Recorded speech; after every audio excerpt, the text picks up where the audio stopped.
Bem-vindos à CEO Conference Brasil 2023. É uma honra estar aqui com vocês que estão presencial e as mais de 50 mil pessoas que estão inscritas online e nos acompanham também. Bom, quero primeiro comunicá-los que tivemos uma alteração na agenda e vamos iniciar o dia com o painel Top Gestores e, na sequência, teremos o nosso ministro, Fernando Haddad. Hoje, se vocês perderem algum painel ou quiserem rever, todos estarão disponíveis a partir de amanhã no canal do YouTube do BTG Pactual.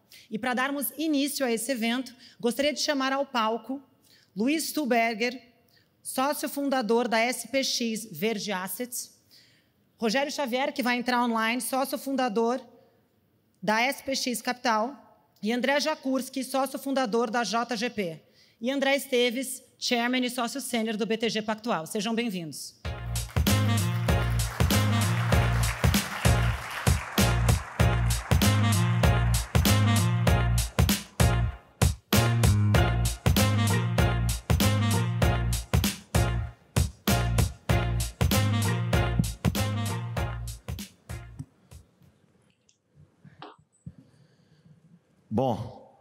Bom dia a todos. Rogério, André, estão nos ouvindo?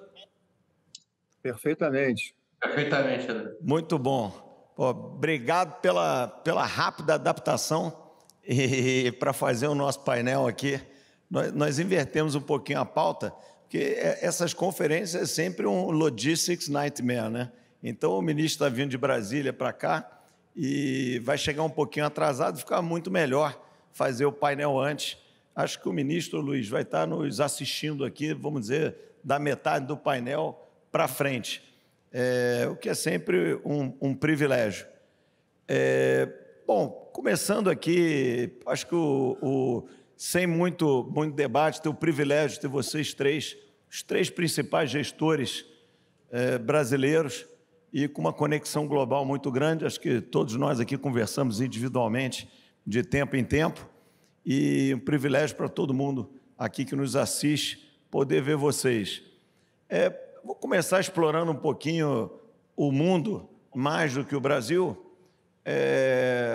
E em relação ao mundo, a gente viveu ano passado, acho que isso foi intensamente debatido por todos nós, uma reprecificação importante naquilo que talvez seja o preço mais importante da economia mundial, que é a taxa de juros americana ou a taxa de juros em dólar. Agora, claramente, a gente vive um easing na inflação global, ou na inflação americana, e a taxa de juros já saiu de 0 para 5 na sua expectativa. Mais recentemente, o mercado passou a ter, a partir de alguns indicadores mais fortes, uma dúvida do quanto esse ciclo está no fim. Certamente está mais para perto do fim do que do começo, o quanto ele terminou. E eu acho que esse talvez seja o principal debate.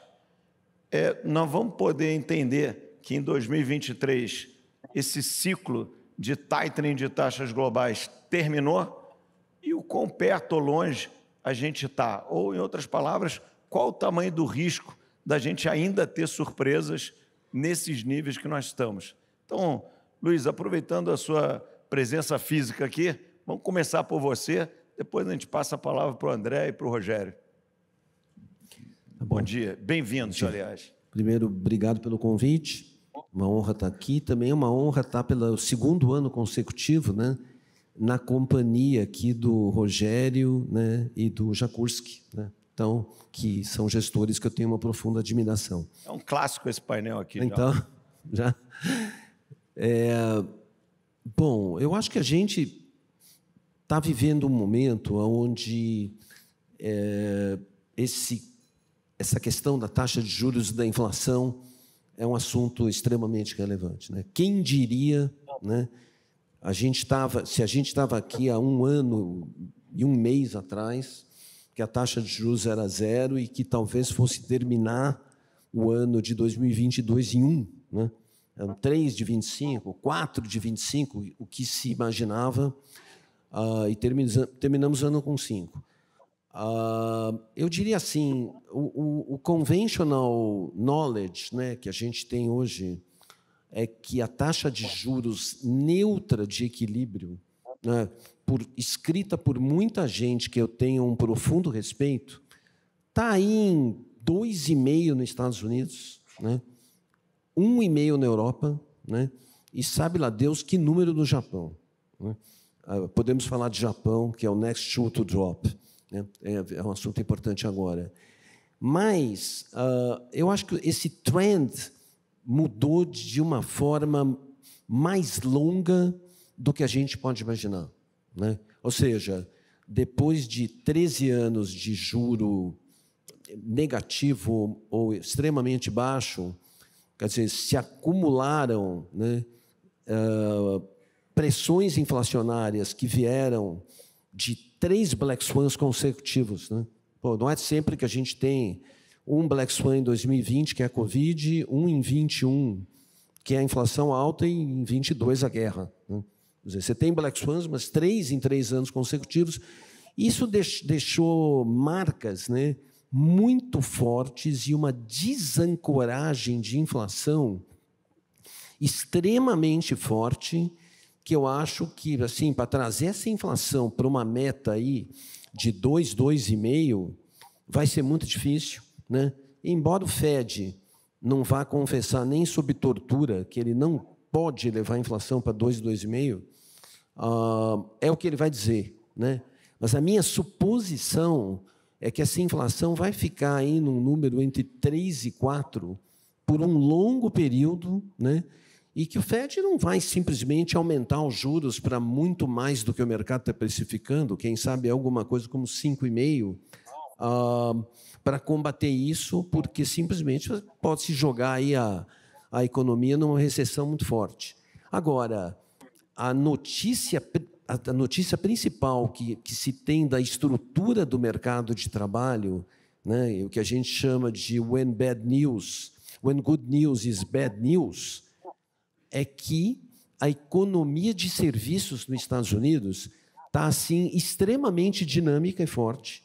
Mesmo você levando em conta que pode ter um erro de sazonalidade no payroll de janeiro, né, que surpreendeu, sei lá, 3, 4 sigma, e isso reverta parte desse número em fevereiro e março, é uma economia muito forte que continua gerando muito emprego.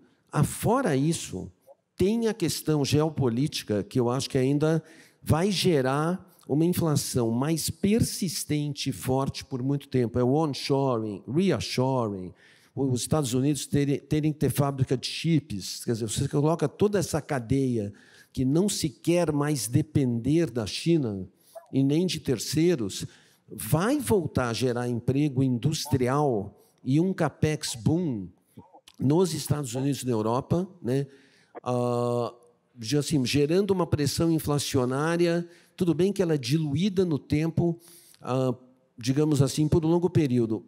Para terminar essa breve introdução, porque eu sei que o Rogério e o André têm opiniões assim muito fortes e muito interessantes sobre este tema, a minha conclusão disso é o seguinte: a inflação vai ser mais persistente.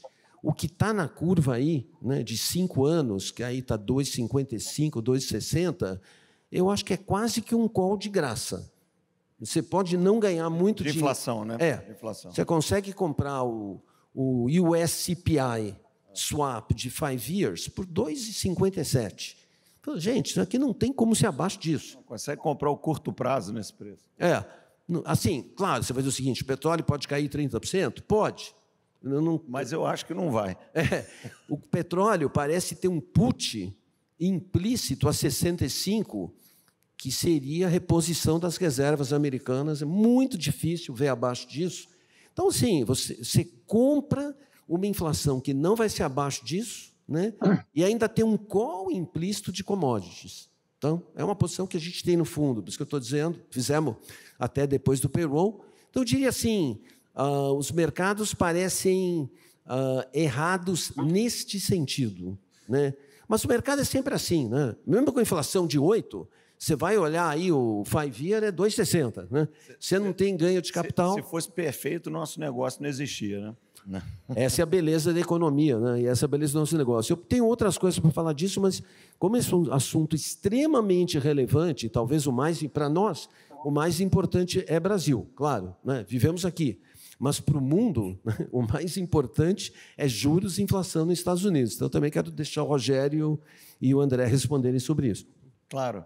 Bom, passando a palavra para o André, antes eu queria registrar a presença do ministro Haddad. Ministro, um prazer tê-lo aqui na audiência, uma honra para nós aqui no nosso painel, poder também dialogar aqui indiretamente com o ministro Haddad, que na sequência vai conversar conosco. André, eu só vou fazer um adendo ao que a Marta fez na introdução, que realmente, né, o André é fundador da JGP, mas também fundador do Pactual. Então, só para também adicionar, certamente se adiciona ao currículo maravilhoso do André.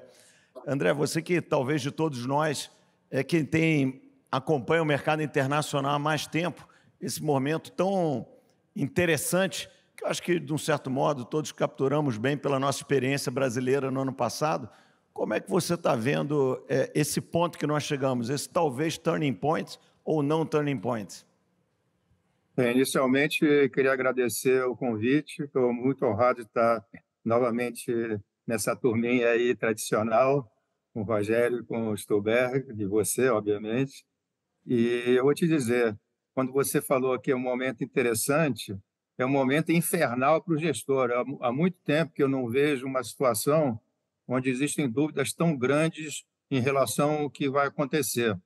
Eu vou te dar um exemplo por que essa dúvida está pairando na minha cabeça, eu tenho certeza na cabeça de todo mundo.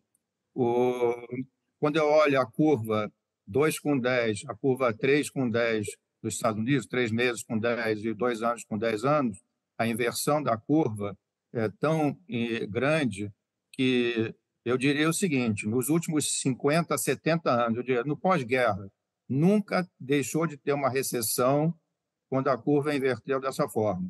Pode demorar 6 meses, pode demorar 18 meses, mas nos últimos 70 anos, no pós-guerra, estava contratada uma recessão. Então, outros indicadores, o M2 está caindo rapidamente. Você tem o QT nos Estados Unidos, que não está funcionando ainda.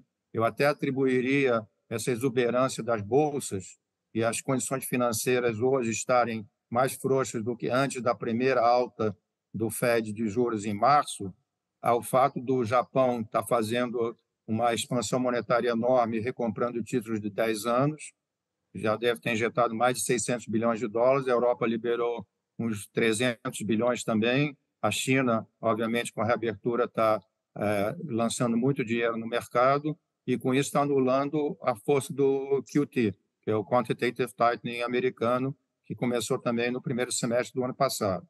Então, eu diria que, quando se junta tudo isso, e também os bancos apertando as suas condições de crédito nos Estados Unidos, tanto para pessoa física como para pessoa jurídica, eu diria que existe uma probabilidade grande de você ter, eventualmente, uma desinflação, também uma desaceleração econômica mais importante.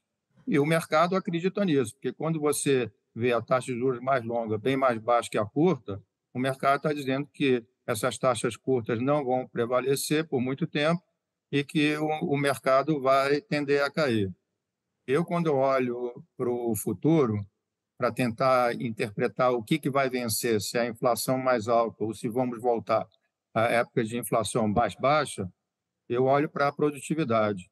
E uma das coisas que me preocupa é que a produtividade no mundo deve continuar caindo. Ela já vem caindo, mas acho que deve continuar caindo ainda mais. Razões. Eu chamo isso de 5D. Primeiro é a demografia, que realmente a população mundial cresceu nos últimos 100 anos 4 vezes, né? Em 2027 era 2 bilhões, hoje estamos em 8 bilhões. Isso não vai se repetir. Então, toda a mentalidade que nós tivemos no último século de que é crescimento, medir tudo sucesso pelo crescimento, vamos ter que olhar para outros parâmetros. Mas a demografia já, na minha cabeça, diminui a produtividade. Em segundo lugar, você tem a desigualdade. A desigualdade, por si só, é nociva e tem que ser corrigida. Agora, ela implica numa desaceleração do capitalismo. O capitalismo não consegue sobreviver quando você combate a desigualdade. Isso aí é um axioma. Terceira coisa, a descarbonização. O investimento que vai ser necessário em descarbonização também vai baixar a produtividade global. É um mal necessário, mas tem suas consequências. Quarto D, a desglobalização. A desglobalização vai, como o Stolberg falou, vai criar superposições, duplicações, e isso não ajuda a produtividade. E o quinto D são as dívidas. As dívidas são tão altas que elas são, no meu entender, deflacionárias e são também inimigas da produtividade.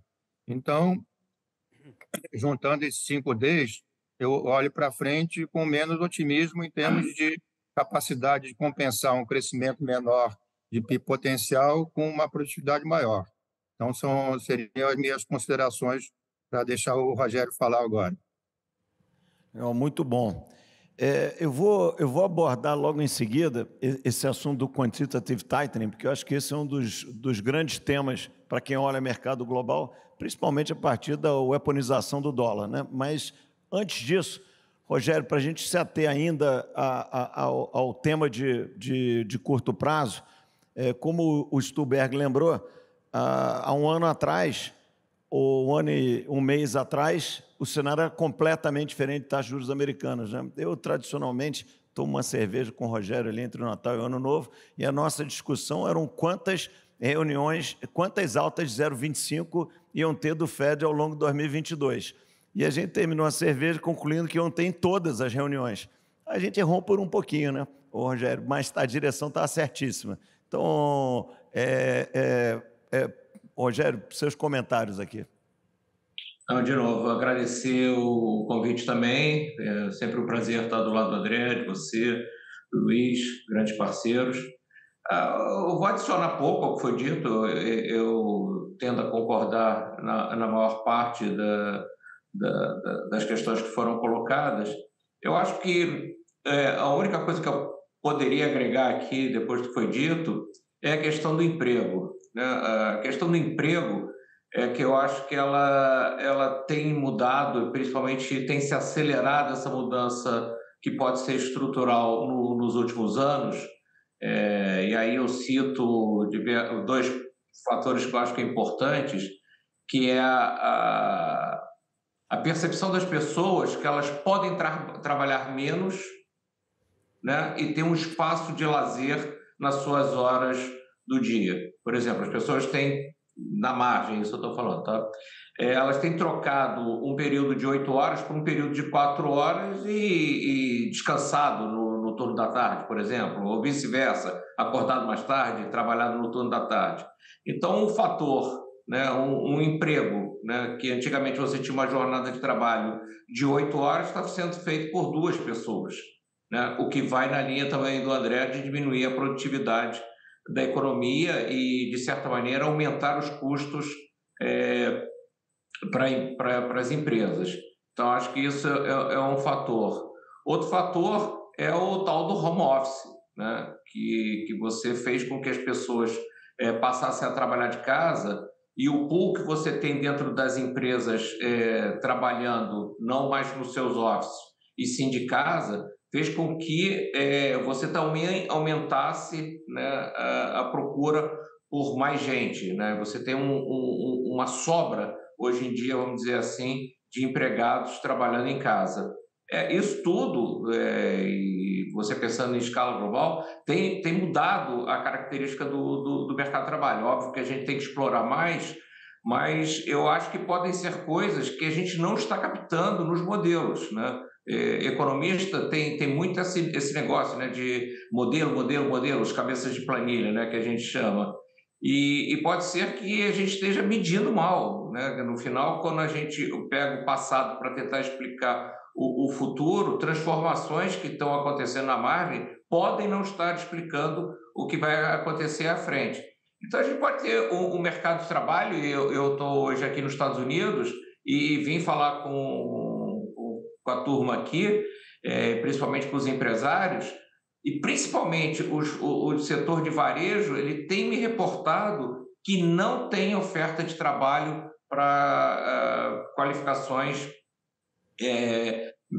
menores, né? vamos dizer assim, e principalmente no setor de serviços. Talvez por isso que a gente esteja vendo o setor de serviços ainda com uma resiliência muito grande à taxa de juros. Quando você olha para as grandes companhias, né, e o anedótico também mostra isso, elas estão fazendo o que é esperado, né? Dada a política monetária, elas estão diminuindo a sua força de trabalho. Mas quando você vai para pequenas e médias empresas, você não vê isso. Então, eu tendo a achar que esse movimento que a gente viu nos últimos anos, e mesmo quando a gente viu lá em 2018, que o FED também, 17, 18, o FED também apertou a política monetária, a gente também não viu a taxa de desemprego se acelerar muito. Então, o que eu estou querendo chamar a atenção aqui é que pode ser que dentro dos 2 mandatos do FED, o mandato de emprego, que a gente não veja aqueles números que a gente, nas nossas projeções, a gente fica lá dizendo, para essa inflação vir para o número X, a gente vai ter que ver a taxa de desemprego ir para Y de qualquer maneira, senão a inflação não vai cair. Eu acho que a gente não vai conseguir atingir essas projeções que estão nos nossos modelos.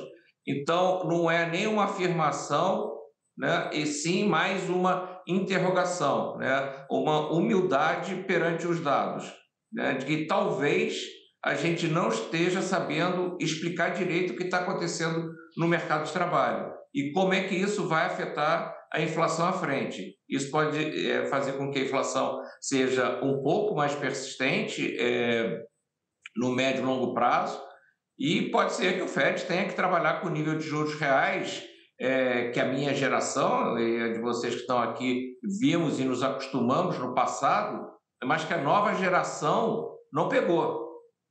Então, pode ser que a gente tenha um problema de gerações no mercado, e talvez por isso essa curva ela esteja tão desinclinada, porque essa geração que hoje trabalha no mercado financeiro só viu o juro zero e negativo. Né? Nós que fomos acostumados a trabalhar com juros reais positivos nos Estados Unidos. Então, o Luiz comentou, por exemplo, que pessoas que ele gosta muito, que estimam que a taxa de juros nominais, né, que eu acho que ele citou aí nos Estados Unidos, é em torno de 2, 2,5%, a nossa visão lá é que a taxa de juros real nos Estados Unidos está em 1%, a neutra.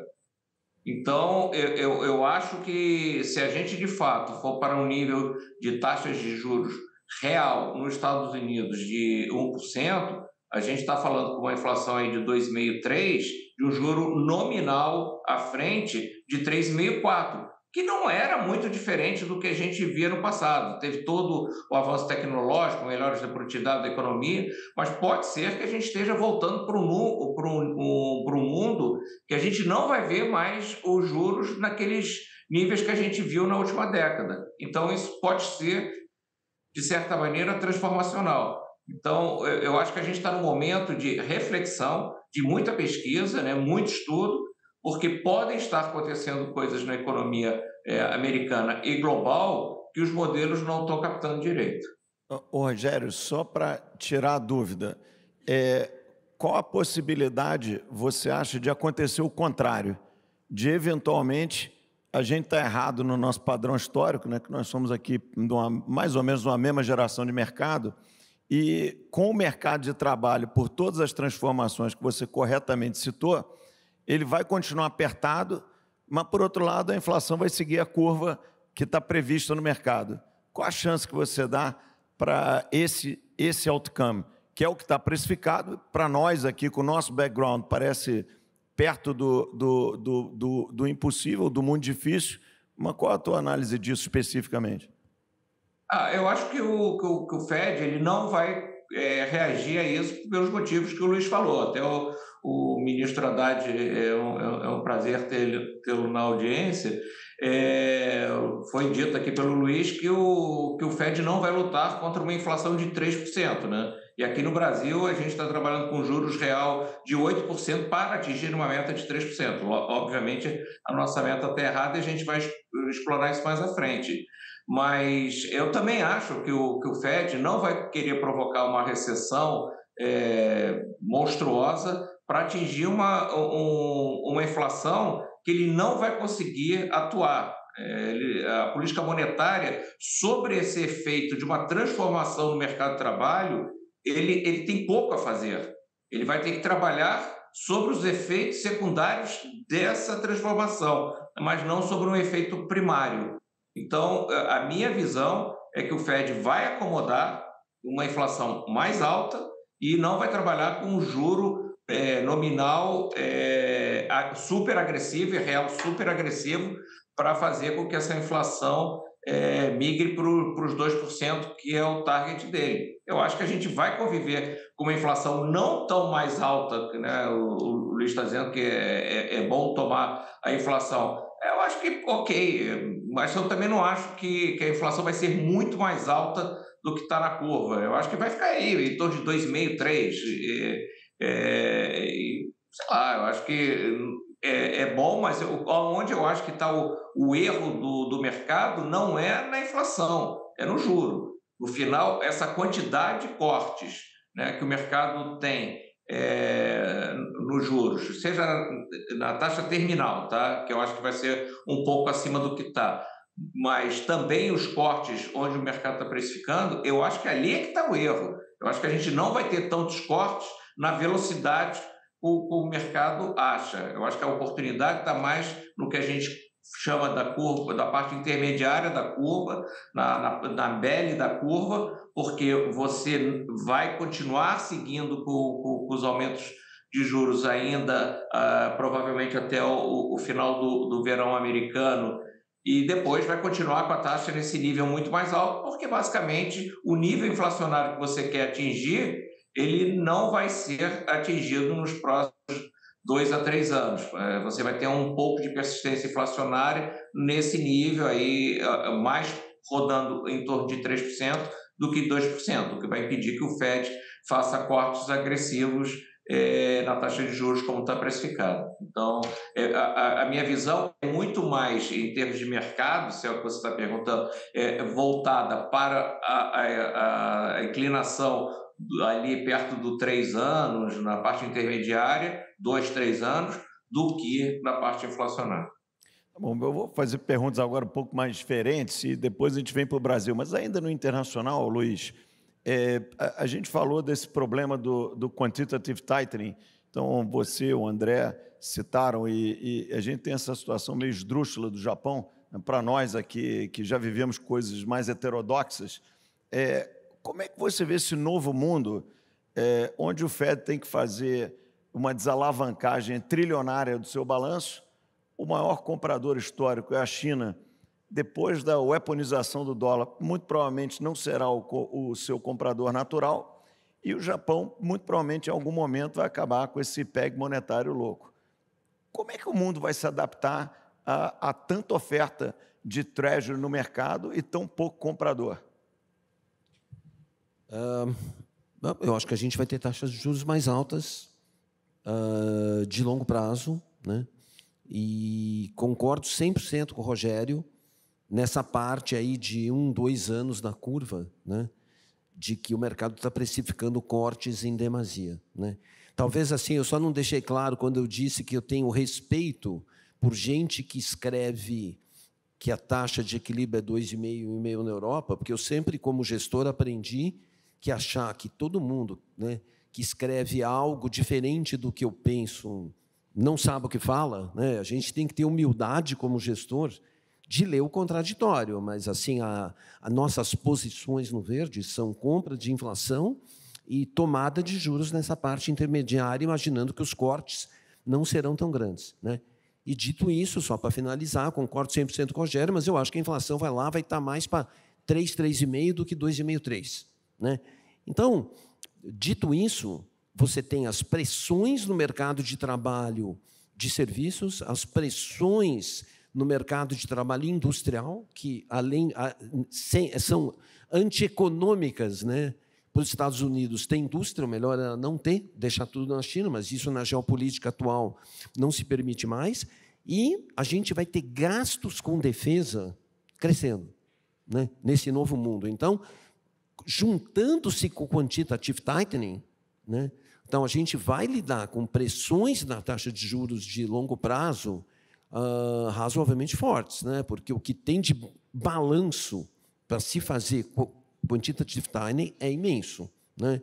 Quer dizer, ainda que em algum momento, se a taxa de juros longa subir muito, se diminua, né, a quantidade de quantitative tightening, é mais um foco de pressão. Então, praticamente, quase todos os fatores, com exceção de um, levam a inflação mais alta e juro mais alto. E a gente desacostumou com isso.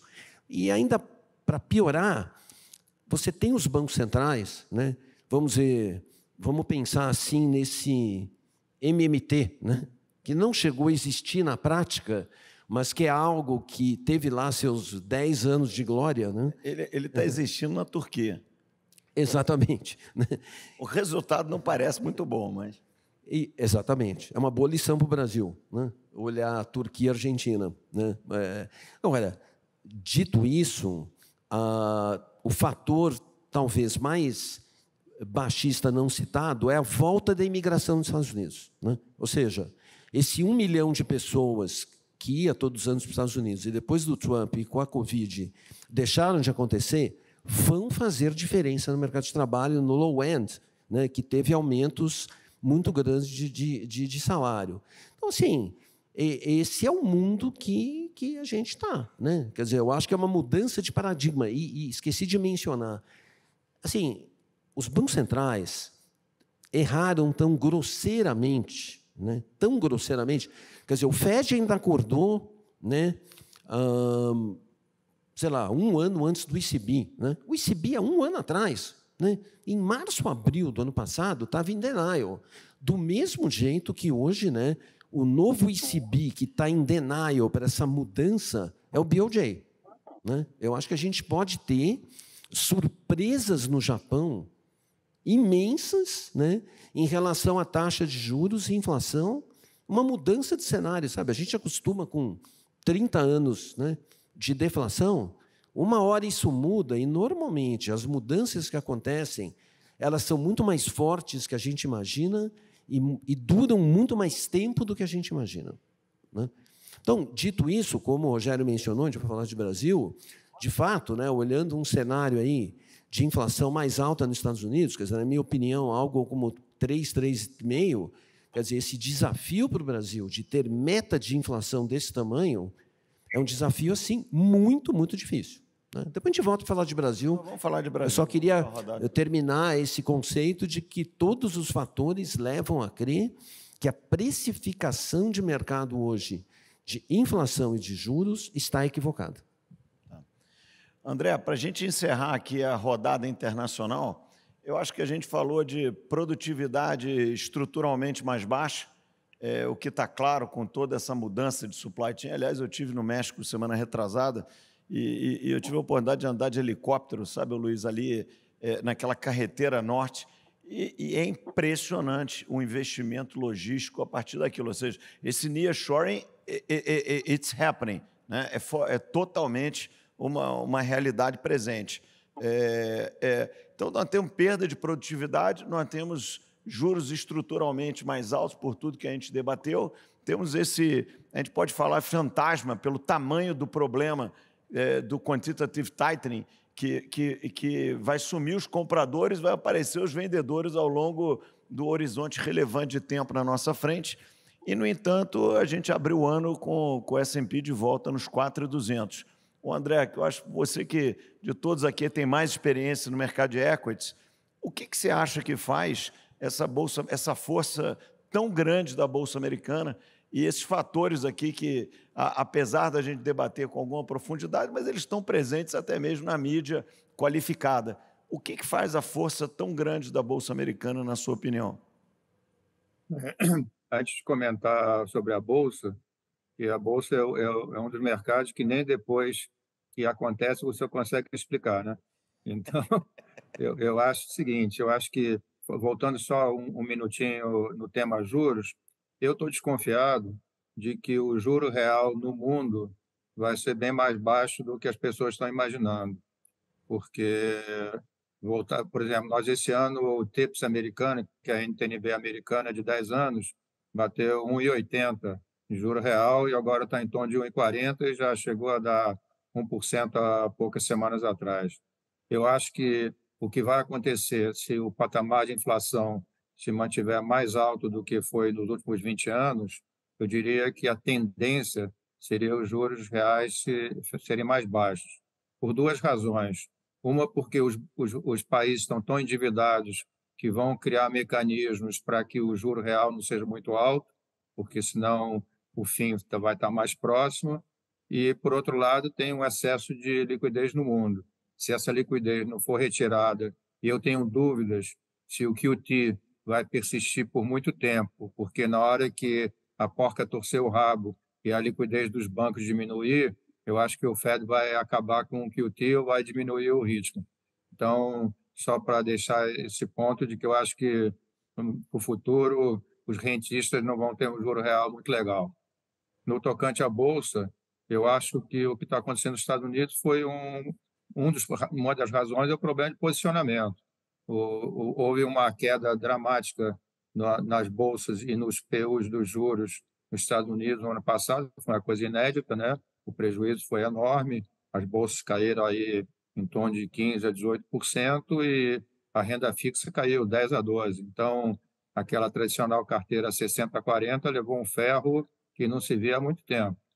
Então, os hedge funds, por exemplo, desalavancaram assim dramaticamente. Foi um ano ruim para os hedge funds dedicados à bolsa e shortearam muito também. Em outubro foi o pico do pessimismo, porque as coisas mudaram assim muito rapidamente num período muito curto de tempo. Em outubro, 75% das pessoas que foram perguntadas numa pesquisa do Bank of America diziam que ia ter recessão no segundo trimestre desse ano. E depois, em dezembro, já se dizia que ia ficar mais para o final do ano e início do próximo. E agora nós estamos na desinflação imaculada, onde a inflação vai cair, o desemprego vai se manter constante, não vai aumentar, a economia vai voar.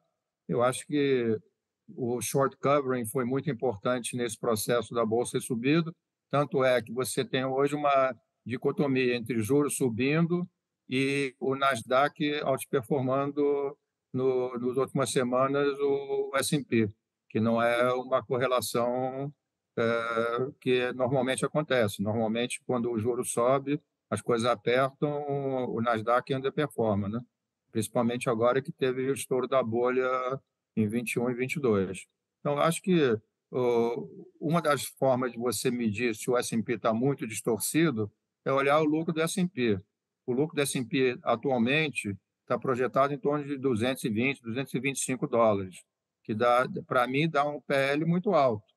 Mas eu ainda desconfio que, como você está com a mão de obra muito apertada e o top line não vai estar crescendo tanto porque a inflação está diminuindo, principalmente na área de bens, então as margens vão ser comprimidas. Então, eu pessoalmente estou trabalhando com os lucros do S&P para esse ano abaixo desse nível que ele está trabalhando hoje. Eu diria assim, 210, 200 seria razoável. E aí você está falando de um PL 20. Um PL 20 na atual situação me parece alto. Agora, o mercado é imprevisível. Isso aí você não consegue prever. Fazer futurologia com bolsa é uma forma muito fácil de perder dinheiro. Então, eu diria que eu acho alto, mas será que vai ficar mais alto? Eu não sei. Eu diria que, na margem, eu diria que tenderia a ficar mais baixo à medida que o tempo passa, porque a gente estaria se aproximando de um momento onde a economia realmente vai desacelerar, na minha visão. Então, eu diria que os lucros não vão se manter nos patamares que estão sendo vistos, né? Começou um ano atrás, o pessoal trabalhava com 243, 250 do lucro do S&P para esse ano. Já estamos em 200, 220, 225, tendendo para baixo. Isso vai, de uma forma, mexer com a Bolsa, na minha opinião. Eu concordo. E o QT, né? E também, desculpe, só para complementar, as condições financeiras estão muito frouxas, como eu mencionei no quadro anterior. Eu acho que, à medida que o problema do Japão for revertido e o Tesouro americano parar de diminuir a sua conta. O que está acontecendo? Como você tem o limite de endividamento dos Estados Unidos que está sendo discutido, que aparentemente vai chegar no topo em torno de junho, julho, o Tesouro já está há vários meses diminuindo a sua conta, o conta movimento. Já caiu aí uns 400 bilhões de dólares. Então, isso está anulando o QT. Na hora que esses fenômenos acabarem, eu diria o seguinte, no dia que sair o acordo de prorrogar e aumentar a dívida dos Estados Unidos, pode vender a Bolsa, porque aí o QT vai funcionar, porque o Tesouro vai ter que recompor a sua conta movimento e vai chupar dinheiro no mercado. E aí você vai ter o problema reverso do que você está tendo agora, que é virtuoso. Ok, bom, feito esse rico preâmbulo internacional, que acho que foi o core do nosso debate, vamos fazer agora uma rodada sobre o Brasil, que não deixa de ter a discussão monetária como talvez a mais pertinente nesse momento. Rogério, você já deu aqui uma pincelada sobre a sua opinião no inflation targeting. Aqui nós estamos com o juro no pico de 13,75. Acho que o Banco Central brasileiro foi um dos que, pela nossa própria tradição monetária, foi um dos que se mexeu mais rápido, acordou mais cedo, frente ao fenômeno que estava acontecendo. Corretamente subimos os juros, a inflação aqui mais ou menos se acomodou. A gente está vendo, por outro lado, uma situação um pouco contraditória, que o juro real ex-ante está muito alto, a inflação de curto prazo não está surpreendendo, talvez na margem até esteja um pouquinho mais baixa do que o esperado. Por outro lado, a expectativa está ligeiramente desancorada. Qual deveria ser a nossa resposta e como você está vendo esse quadro? Não, é que eu acho que a gente tem que separar as discussões, né? A gente tem mania de transformar problemas complicados, né, em soluções simples, né? E eu acho que é correto essa visão de debate, né? A gente se furta às vezes ao debate. Eu acho que o Banco Central, você disse que corretamente corrigiu primeiro, mas anteriormente fez uma barbeiragem sem tamanho, né? Esse Banco Central colocou a taxa de juros em patamares lá na pandemia de 2%, com forward guidance, assim, o que pelo menos era a visão do Banco Central naquela época, é que a gente estava rumando a deflação no Brasil, né? E as pessoas, os mesmos analistas hoje que ficam falando que não dá para mudar a meta, porque vai desancorar as expectativas, eram os mesmos analistas que queriam que a taxa de juros fosse para zero naquela ocasião. De certa maneira, todo aquele movimento e a pressão que a gente teve no câmbio, que quase chegou a 6 naquela época, foi derivado por uma política monetária extremamente frouxa no Brasil, né? O ministro falava, agora se o câmbio for para 5, eu vendo 100 bilhões de dólares. Tá bom, vendeu 100 bilhões de dólares porque o câmbio não foi só a 5, como foi a 6. Então, eu acho que... O ministro passado, só para deixar claro. Não, claro, o ministro Haddad ainda não teve tempo de vender os 100 bilhões. Mas no final, eu acho que é um pouco isso. Aquele cenário que a gente tinha lá no meio de 2020, quando a gente definiu as metas de hoje, era um cenário que não se realizou, não se materializou. Então, eu não entendo se a gente tem uma reunião a cada ano, no mês de junho, para reavaliar as metas de inflação, por que isso é um dogma tão grande de corrigir? Né? O André costuma falar, vem cá, quando eu estou errado no meu trade, eu estopo. Não tem essa. Zero esse e parto para outro. Por que os economistas eles são tão reticentes, né, na nossa linguagem, estopar um erro? A gente setou uma meta de inflação há 2 anos atrás, 3 anos atrás, que não vai se materializar. Por que a gente está perseguindo um objetivo que está inalcançável? Por exemplo, eu vou dar um exemplo. No nosso sistema de metas de inflação, que começou em 2000 1999, 2000, sabe quantas vezes a gente alcançou a inflação de 3%? Uma vez, de 2,95% em 2016, se não me engano. Uma vez a gente atingiu esse nível. Agora que a gente passou por todas essas situações inflacionárias nos últimos anos, com choque de Covid, com choque de guerra, com mudança de descarbonização, energia limpa, com a questão das cadeias produtivas. Agora o Brasil resolveu fazer 3% de inflação, é isso? Então, a meta de inflação, aí só discutindo a meta que foi setada 3 anos atrás, ela está errada. Por que não pode mudar? Porque vai desancorar as expectativas já estão desancoradas. A inflação deste Banco Central, de qualquer outro Banco Central, nesses 4 anos do governo sobre a governança do presidente Roberto Campos, foi 6%. A média dos 4 anos do Roberto Campos foi 6%. Sabe qual é a projeção de inflação para este ano do nossa e da maior parte dos agentes? 6%. Não estou dizendo que a meta deveria caminhar para 6%, mas o custo de trazer ela para baixo ela é muito grande para uma meta irreal. Por que não pode se discutir a meta? Se a alteração da meta vai ser capaz de fazer com que a taxa de juros caia, é uma outra discussão. Você não tem perda de credibilidade nenhuma em alterar a meta, porque o Banco Central é o mesmo. Por que se a meta de inflação for 4%, os agentes vão olhar de maneira diferente porque a gente alterou a meta? Não, a gente botou a meta porque quando a gente setou lá atrás era um cenário diferente, visto a posteriori, está muito justa, está muito ambiciosa para a gente alcançar esses níveis. Então eu vou e altero, não tem nada de errado nisso. O próprio modelo prevê que você faça a revisão e você atinja objetivos alcançáveis. O que adianta eu dizer que a inflação que eu vou buscar esse ano é 3,25 e vou fazer 6%? Qual o sentido disso? Não, e aí a gente fica dizendo, nos Estados Unidos a inflação vai ser 3%, 3,5%, na Europa vai ser 3%, e no Brasil vai ser 3%? Assim, é falta de bom senso isso.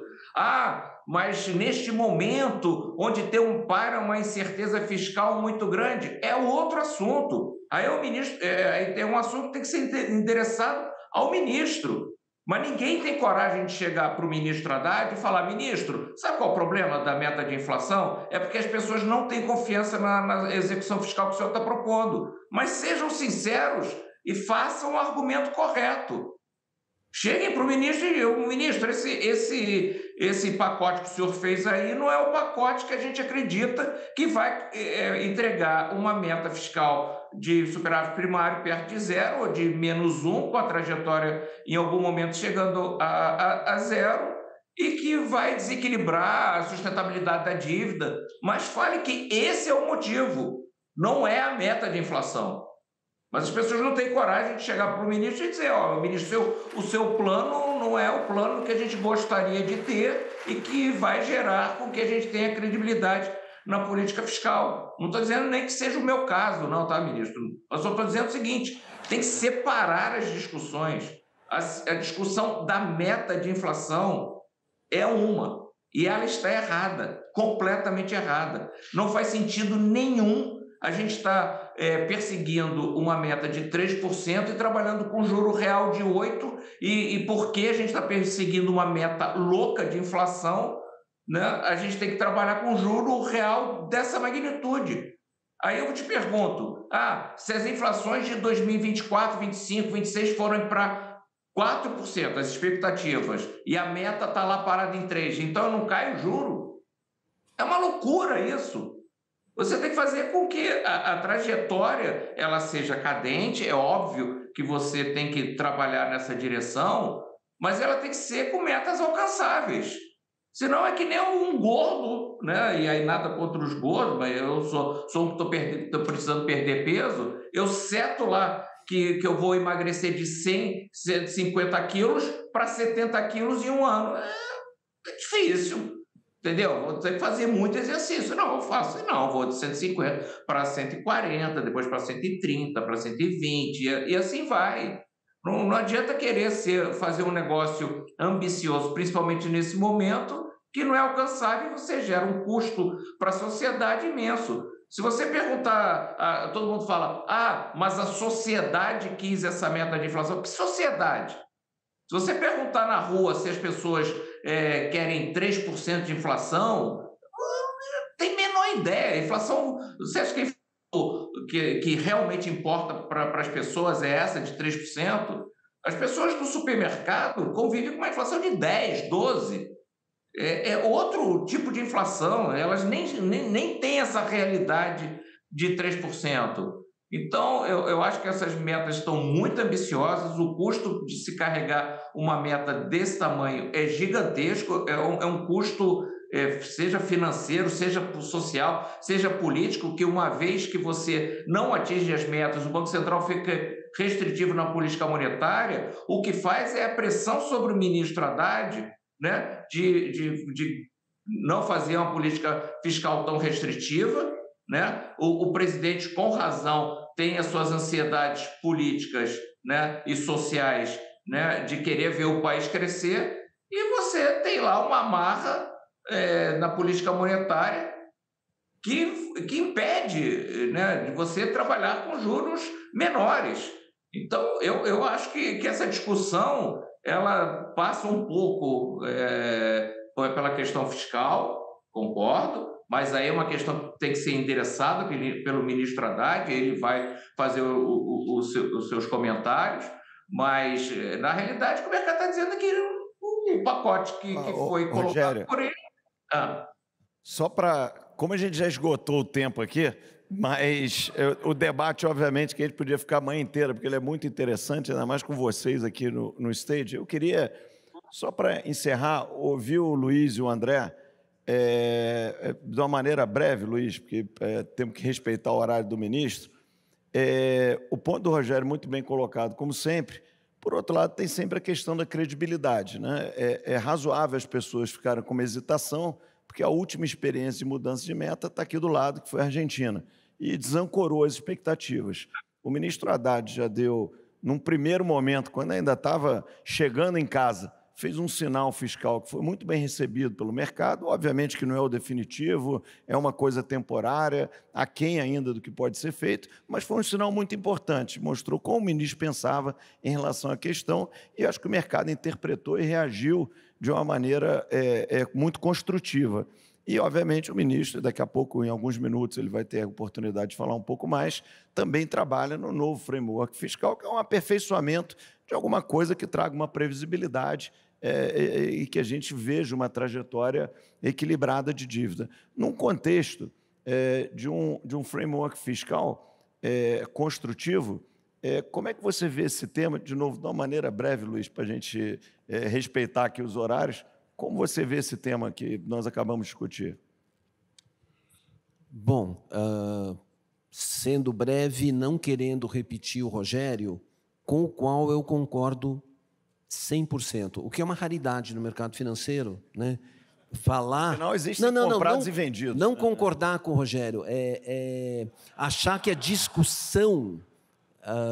achar que a discussão da meta é cabível e não é o fim do mundo, e que ela implica numa perda de credibilidade. Eu acho que buscar uma meta irrealista não é uma coisa boa para o Brasil, no atual momento que a gente está, né?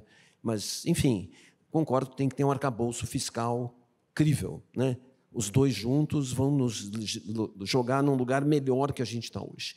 Agora, dito isso, né, o Brasil, assim, eu acho que ele foi, nos últimos 2 anos do governo Bolsonaro, teve uma involução, né, assim, que mostram que políticas que servem a um determinado candidato no curto prazo, né, seja para ser reeleito ou porque interesse por questões do governo dele, né? Isso vale para o Bolsonaro e valerá agora para o Lula, tem que levar em conta, né, que no longo prazo não serão boas para o Brasil.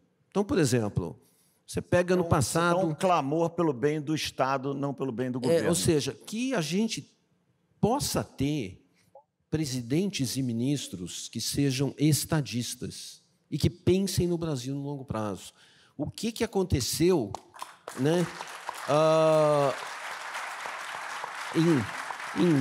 em 21 e 22, né, com a PEC Kamikaze, quando começou o assunto dos precatórios, o Congresso aprovou PECs, né, com quase que unanimidade, que geraram, na perpetuidade, entre perda de receita e aumento de despesa, algo como 200 bi. Né? O ministro Haddad mencionou 300 algumas vezes, mas eu consigo chegar no 200, que é muita coisa, é 2% do PIB. Né?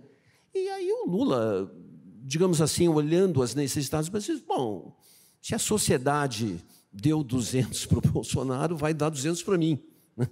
Ou seja, e depois não reclamem, vocês deram 200, o Congresso aprovou, o empresariado não reclamou para reeleger o Bolsonaro, então também 200 para mim não tem problema nenhum.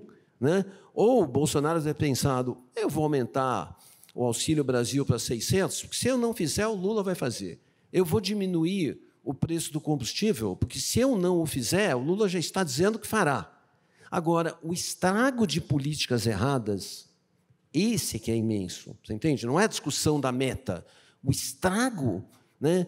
Por exemplo, a diminuição na gasolina e no diesel, quer dizer, geraram aí, né? O Mansueto escreveu sobre isso, todo mundo, 60 bi anualizado.